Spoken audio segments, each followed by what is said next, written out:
రాజైన దావీదు మూడో కుమారుడైన అబ్షాలోం గురించి కొన్ని విషయాలు చెప్తాను. అబ్షాలోం సోదరి తల్లి కుమారుడు అమ్మోను అబ్షాలోం సహోదరి తామార్ని చెప్పివేశాడు. సో దీని విషయమై దావీదు దగ్గర నుంచి ఎటువంటి జవాబు రాకపోవడం చేత అబ్షాలోము దావీదు మీదనే తిరుగుబాటు చేస్తున్నాడు.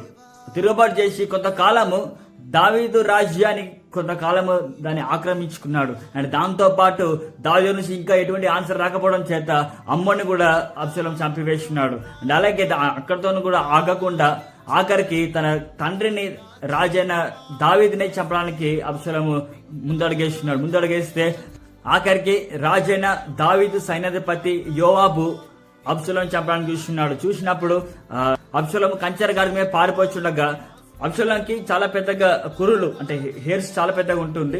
సో అతను కంచెర గాడిద మీద పారిపోతుండగా ఒక చెట్టుకి ఆ ఎంటికలు తట్టుకొని అబ్షాలోం అక్కడి చనిపోయి ఉన్నాడు.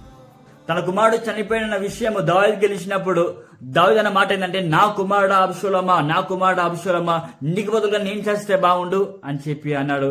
దావీదుకి ఇంకా కూడా అబ్షాలోం మీద ప్రేమ తగ్గలేదు. జ్ఞాపకం చేసుకోండి. అబ్షాలోము దావీదు మీదకి వ్యతిరేకించినాడు, తిరగబాటు చేస్తున్నాడు, చంపడానికి చూసినాడు. అయినప్పటికీ కూడా తన కుమారుడైన అబ్షాలోం చనిపోతే దావీదు వేధిస్తున్నాడు, గోధిస్తున్నాడు, నా కుమారుడు అబ్షాలోమా అని చెప్పి.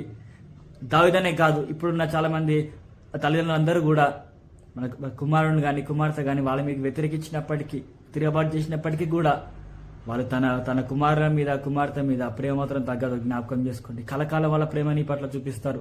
అలాంటి గొప్ప తల్లిదండ్రులు మనం జ్ఞాపకం చేసుకోవాలి, వాళ్ళని ప్రేమించాలి.